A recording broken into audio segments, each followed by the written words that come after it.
네, 웹툰이 원작인 미생이라는 드라마입니다. 혹시 보셨나요? 네, 이 드라마에서 이런 말이 나옵니다. 회사는 전쟁터고 밖은 지옥이다. 또한 사회를, 세상을 정글이라고 표현하기도 합니다. 동의하시나요? 네, 치열하고 힘든 삶을 표현한 말입니다. 제가 나이를 먹을수록 더 공감되는 말이기도 합니다.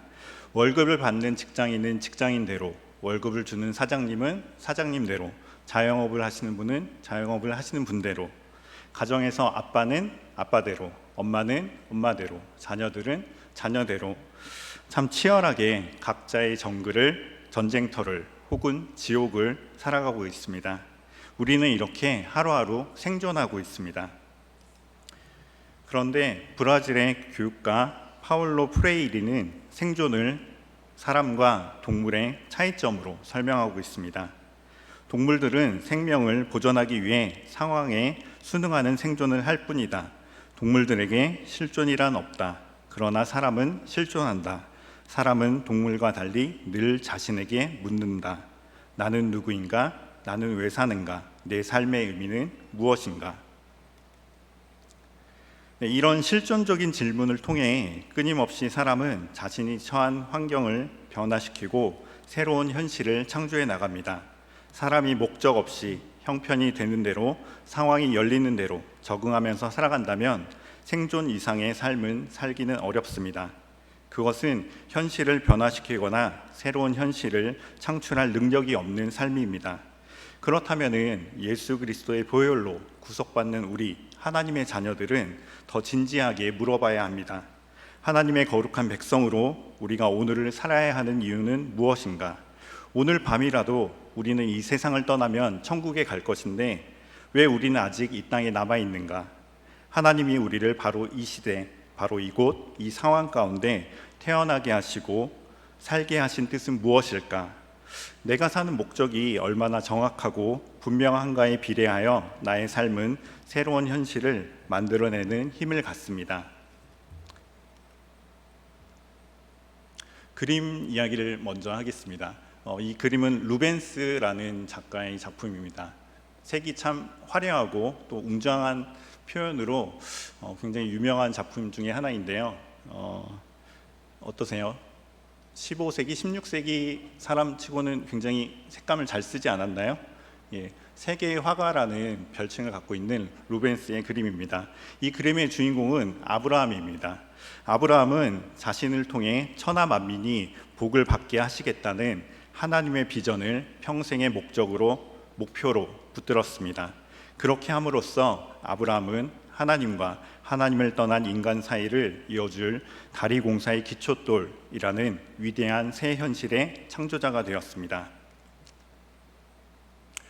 혹시 어떤 작품인지 아십니까? 많이들 보셨죠? 예, 모세입니다. 미켈란젤로의 작품이고요. 미켈란젤로는 우리가 천지창조라는 그림으로 잘 알려져 있습니다. 하지만 그림 그리는 재능보다 저렇게 조각을 하는 재능이 더 특출나다고 합니다. 모세의 머리를 좀 살펴보시겠습니까? 머리에 보면은 특이한 점이 있습니다. 어떤 점일까요? 뿔이 나 있습니다. 이거는 재미있는 사실인데요. 당시에 그 성경을 번역하면서 라틴어로 번역을 하면서 광채가 난다라는 표현을 뿔이 났다라고 표현을 잘못 오역한 성경이 있습니다. 아마도 미켈란젤로는 그 성경을 듣고 성경을 보았기 때문에 뿔로 이렇게 표현한 것 같습니다. 예, 모세는 어떻죠? 모세는 그의 인생 80세에 자신을 향한 하나님의 목적을 확실하게 붙잡았습니다. 그는 애굽에서 고통당하는 민족을 이끌어내어 젖과 꿀이 흐르는 땅으로 민족을 이끄는 위대한 새 현실의 창조자가 되었습니다. 네, 렘브란트의 작품인데요. 렘브란트는 개인적으로 제가 가장 좋아하는 화가 중에 한 명입니다. 특이한 점은 앞서 보셨던 루벤스의 그림 기억하시나요? 화려한 색채? 예, 루벤스와 렘브란트는 같은 화실에서 작업을 많이 했다고 합니다. 근데 한 명은 화려한 색채를, 한 명은 빛과 어둠을 표현하는 그런 작가로 그런 작품들을 많이 남겼습니다. 이 작품의 주인공 누구죠? 써 있죠. 예, 사도 바울입니다. 바울은 다메섹에서 만난 예수님으로부터 이방인에게 복음을 전하는 목적을 받았습니다. 바울은 그 목적에서 눈을 떼지 않았습니다. 그 목적에 온 생애의 에너지를 집중했습니다. 바울은 예루살렘에서 시작된 복음의 불씨를 땅끝까지 전달함으로써 세상이 복음의 축복을 누리게 되는 위대한 새 현실의 창조자가 되었습니다. 예수님은 자신이 왜 이 땅에 오셨는지, 하나님의 뜻이 무엇인지를 한시도 잊지 않으셨습니다. 그분은 자신이 오신 목적을 분명히 아시고 그 목적을 이루시기 위해 목숨까지 내어놓으셨습니다. 우리 요한복음과 누가복음의 말씀을 같이 읽겠습니다. 하나님이 세상을 이처럼 사랑하사 독생자를 주셨으니 이는 그를 믿는 자마다 멸망하지 않고 영생을 얻게 하려 하심이라. 주의 성령이 내게 임하셨으니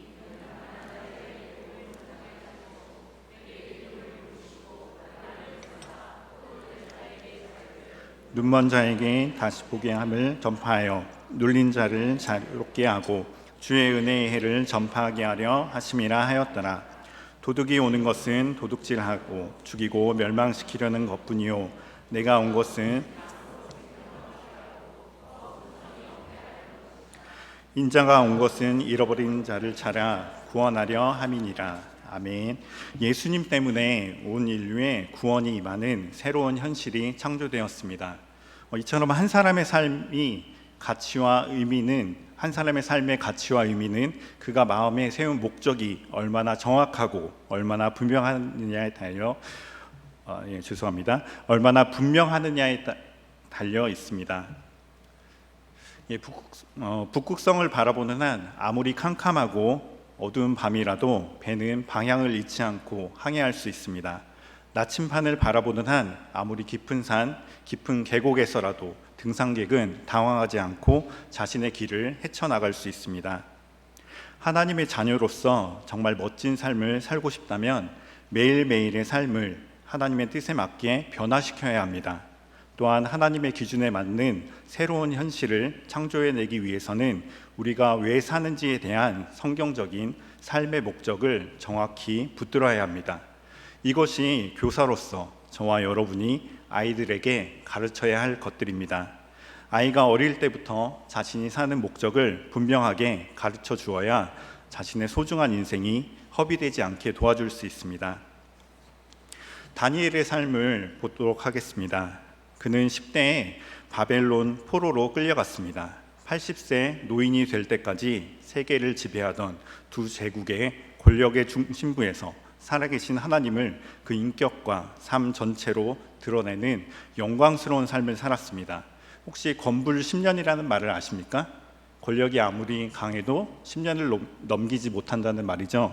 그런데 다니엘의 삶은 어떻죠? 평생을 권좌에 있었습니다.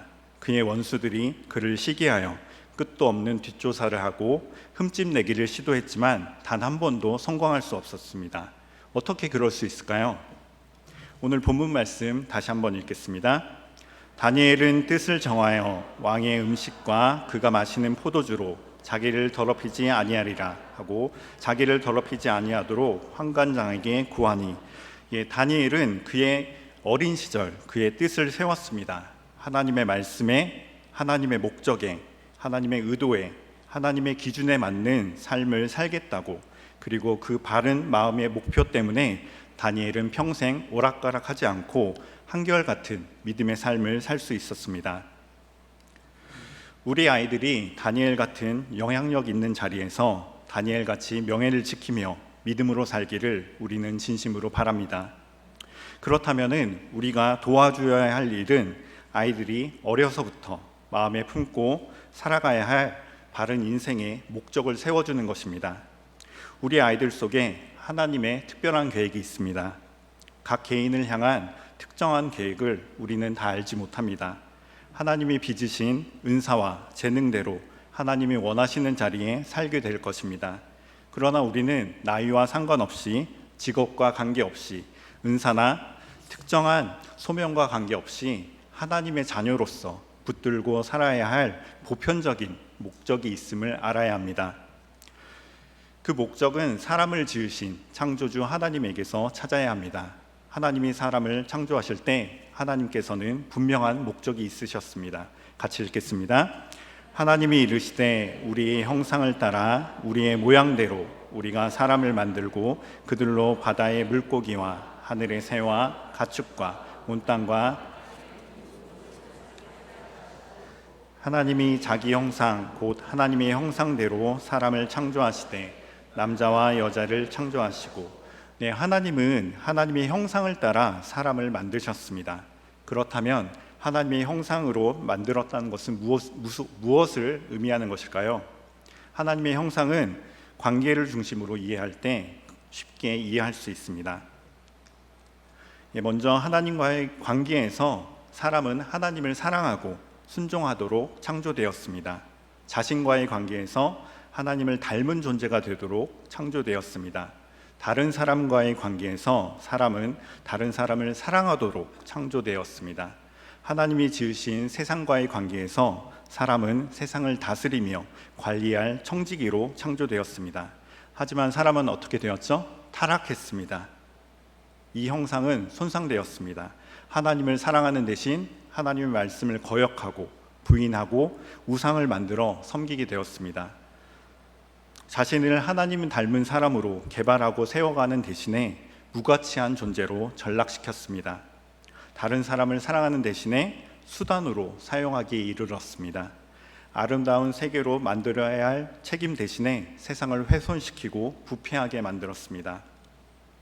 하지만 하나님은 사람의 타락에도 인간의 타락에도 불구하고 우리를 사랑하셔서 누구를 보내주셨죠? 예수님을 보내주셨습니다. 예수님이 십자가에서 이루신 구원은 다른 말로 하면 사람 회복, 인간 회복이라고 할 수 있습니다. 원래 하나님이 의도하신, 하나님이 지으신 사람의 모습을 되찾아 주신 것입니다. 물론 예수님을 구주로 믿을 때 이 회복은 시작되고 우리가 이 세상을 떠날 때 그 회복은 완성됩니다. 그 중간이 신학적으로 성화라고 부르는 성장과 성숙의 과정으로 그 회복이 진행되는 구간입니다. 저와 여러분 그리고 우리가 만나는 아이들이 하나님의 사람으로서 평생 붙들어야 할 회복의 목표가 분명히 있습니다. 우리 같이 읽을까요? 첫째, 하나님과의 관계에서 하나님을 사랑하는 것. 둘째, 자신과의 관계에서 예수님을 닮아가는 것. 셋째, 다른 사람들과의 관계에서 하나님의 가족으로서 형제 자매를 사랑하며 사는 것. 넷째, 세상과의 관계에서 세상을 축복할 하나님의 축복이 되는 것. 어린 시절부터 우리의 다음 세대가 다니엘처럼 자신이 사는 목적을 정확하게 세워가야 합니다. 어느 곳에서 무슨 일을 하든지 그 현실을 하나님의 영광이 빛나는 현실로 변화시키고 하나님이 의도하신 새로운 현실을 창조해내는 하나님의 일꾼이 되도록 저와 여러분을 부르셨습니다. 몇 주 전 성경학교를 준비하면서 올해 주제에 대해서 이렇게 이야기한 적이 있습니다. 저희 유치부 올해 주제는 세계를 품는 아이들입니다. 이 주제는 제가 20년 전에 처음 이제 교사로 섬기게 되면서 만났던 주제입니다. 이런저런 얘기를 하다가 부장님께서 이런 이야기를 하시더라고요. 목사님, 그때 마음 변치 않으셨죠? 라고 물어보시더라고요. 그때는 제가 농담으로 이제는 나이가 너무 많이 들어서 힘듭니다 라고 웃으면서 이야기했는데요. 맞습니다. 여전히 그 마음 갖고 있습니다. 저는 여러분들을 대상으로 하는 설교보다 아이들과 만나는 설교를 더 좋아합니다. 그 설교를 준비할 때 너무나도 가슴이 벅찹니다. 아이들에게 어떤 질문을 할까? 어떤 이야기를 나눌까? 하는 생각으로 매일매일 꿈꿉니다. 여러분들은 어떠신가요? 저는 아시다시피 평일에는 직장을 다닙니다. 앞서 표현으로는 생존을 위한 직장입니다. 하지만 주일에 아이들과 만나는 시간, 그 시간은 저에게 하나님 앞에 목적을 세운 시간입니다. 옆에 계신 분들과 그러한 목적, 그런 나눔들을 많이 나누셨으면 좋겠습니다. 그리고 우리 아이들과도 많이 나눠주셨으면 좋겠습니다. 미국 모하비 사막에 있는 두 종류의 식물에 대해서 이야기하며 설교를 마치겠습니다. 이곳에는 생장 습성이 아주 다른 두 종류의 식물이 있습니다. 첫째는 텀블링 트리로 글자 그대로 이곳저곳 굴러다니는 식물입니다. 혹시 미국 서부 영화 보셨나요? 서부 영화 보시면 이렇게 건초더미 같은 게 이렇게 굴러다니잖아요. 근데 그건 영화적 표현이고 실제로는 저 화면처럼 때를 지어 이동한다고 합니다. 저 건초더미는 실은 살아있는 식물이라고 합니다.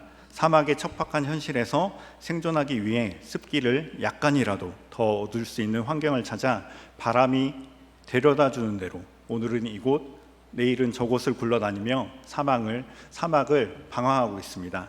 그러다가 산불과 들불의 원인이 되기도 하며 회오리바람과 만나면 대형 화재의 위험이 되기도 합니다.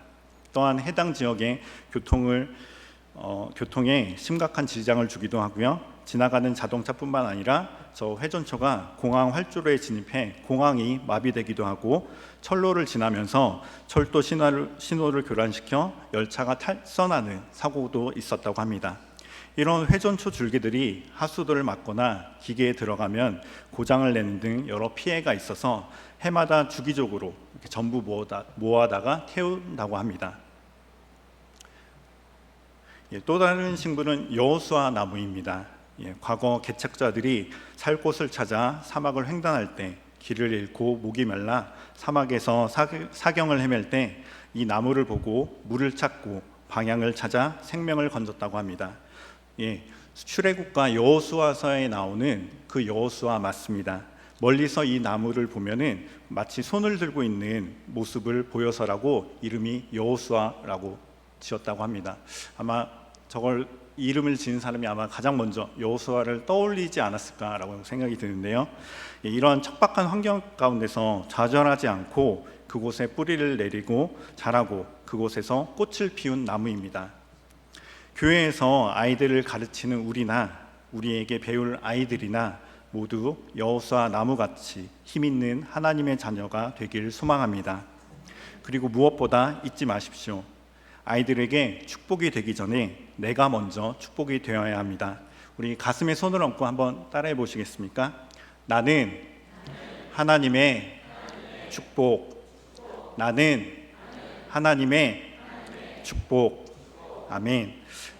내가 머리로 가르치면 아이들의 머리를 바꿀 수 있습니다. 내가 가슴으로 아이들을 가르치면 아이들의 가슴이 바뀔 것입니다. 하지만 내가 삶으로 아이들을 가르치면 아이들의 삶이 바뀔 것입니다. 기도하겠습니다.